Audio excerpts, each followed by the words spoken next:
আসসালামু আলাইকুম।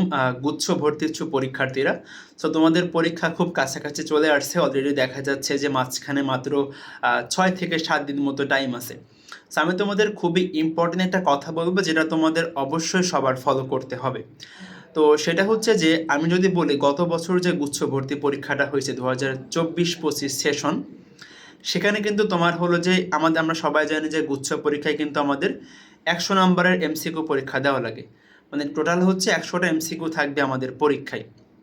তো গত বছর দেখা গেছে যেখানে 100 নম্বরের পরীক্ষায় যারা 50-51 নাম্বার পাইছে, ওরা সবাই কিন্তু গুচ্ছেতে চান্স পাইছে বা ভর্তি হওয়ার সুযোগ পাইছে বা ওখানে পড়তে পারছে। মানে কাট মার্ক ছিল 50 থেকে 51 এই রেঞ্জে।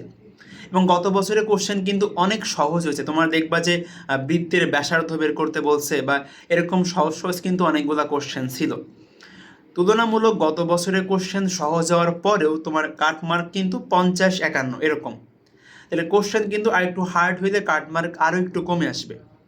তো ওভারঅল সব কিছু মিলে বলা যায়, তুমি যদি কোশ্চেন মোটামুটি স্ট্যান্ডার্ড যদি হয়, সেখানে তুমি মোটামুটি 50-51 নাম্বার পাইলে কিন্তু তুমি গুচ্ছে চান্স পেয়ে যাবা ইনশাল্লাহ।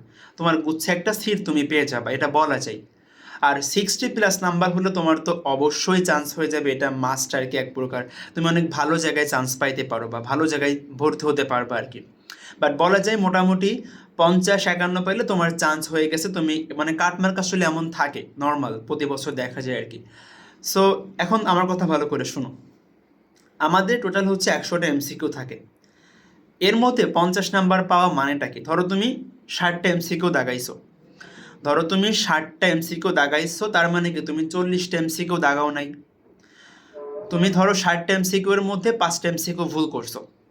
তাইলে তুমি যদি 60টা এমসিকিউ এর মধ্যে 5টা এমসিকিউ ভুলও করো, তাও কিন্তু তুমি 50-এর বেশি নাম্বার পাবা। তাহলে দেখো, তুমি 100টা এমসিকিউর মধ্যে 40টা এমসিকিউ ছাড়তে পারতেছো, তুমি 5টা এমসিকিউ ভুল করতে পারতেছো, তাও তোমার নাম্বার থাকতেছে 50-এর উপরে। আমার মেইন মেসেজ হইতেছে, চান্স পাওয়ার জন্য তোমার ফুল সব কিছু পারা লাগবে না। হ্যাঁ, যারা অনেক বেশি পড়াশোনা করছো তারা সব কিছু ভালো করে পড়ো, একদম অধ্যায়ের A to Z সকল কনসেপ্ট ভালো করে দেখো, সব সব অবশ্যই দেখবা। বাট যারা ভালো করে পড়াশোনা করতে পারো নাই, ফাঁকিবাজি করছে একটু, বা বিভিন্ন কারণে পড়াশোনা ভালো করে হয় নাই, অনেক গ্যাপ থেকে গেছে, তোমাদের কিন্তু এখন সব কিছু পড়তে হবে না। কারণ চান্স পাওয়ার জন্য তোমার 100-র মধ্যে 100 পাওয়া লাগবে না, 80 পাওয়া লাগবে না। তুমি মোটামুটি 50 নাম্বার এনশিওর করতে পারলে তোমার ইনশাল্লাহ চান্স হয়ে যাবে। তো 50 নাম্বার পাইতে তোমার কিন্তু একটা অধ্যায়ের মানে তুমি কিন্তু অনেকগুলা কোশ্চেন স্কিপ করতে পারবা। সো আমার মেইন মেসেজ হচ্ছে, তুমি যখন একটা অধ্যায় পড়বা, সবচেয়ে ইম্পর্টেন্ট জিনিসগুলো বেশি বারবার করে পড়ো। কারণ এগুলাই পরীক্ষা আসবে, এগুলাই তুমি আউটপুট দিতে পারলে তুমি চান্স পেয়ে যাবা।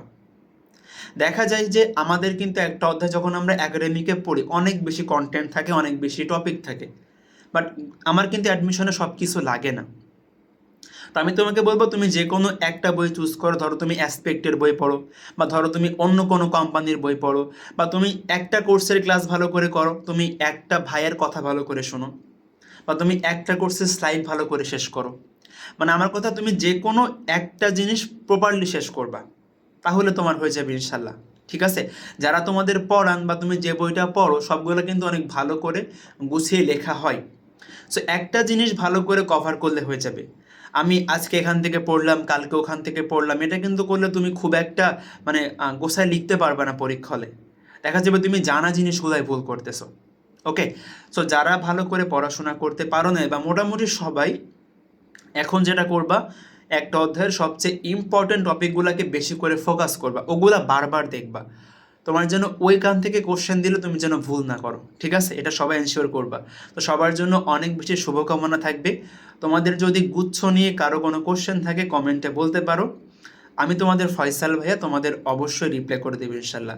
আরও তোমরা চাইলে এফআর একাডেমি পাবলিক গ্রুপে পোস্ট করতে পারো। আমি সবার কমেন্টে রিপ্লাই করার ট্রাই করব। ঠিক আছে? আমাকে মেসেজও করলে ইনশাল্লাহ আমি বলে দেওয়ার ট্রাই করব। তো সবার জন্য শুভকামনা। সবাই নিয়মিত নামাজ কালাম করবা, বেশি বেশি করে পড়াশোনা করো, কারণ এখন কিন্তু লাস্ট মোমেন্ট। তুমি এখন যা পড়বা না, তুমি পরীক্ষা হলে তাই লিখবা। ঠিক আছে? মানে তুমি এখন যেটা পড়তেছো, তুমি দেখবা পরীক্ষা হলে এটাই আসতেছে। সো এখন ম্যাক্সিমাম ইফোর্ট দাও। পরীক্ষা হলে কিন্তু ইফোর্ট দিয়ে খুব একটা লাভ নেই, তোমার পরীক্ষা শেষ, তুমি ইফোর্ট দিয়ে কী করবা, তাই না? তো তুমি যদি পরীক্ষার পরে আরাম করতে চাও বা আনন্দ করতে চাও তাহলে এখন কষ্ট করো।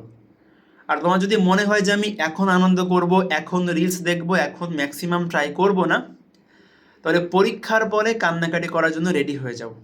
ঠিক আছে? আশা করি আমার কথা তোমরা বুঝতে পারছো। তো আজকের ভিডিও এ পর্যন্তই। আমার জন্য সবাই দোয়া করিরো, সবাই নিয়মিত নামাজ কালাম করবা, আল্লাহর কাছে বেশি বেশি করে দোয়া করবা, চাইবা, ইনশাল্লাহ তোমরা অনেক ভালো করতে পারবা। আসসালামু আলাইকুম ওয়া রাহমাতুল্লাহি ওয়া বারাকাতুহু।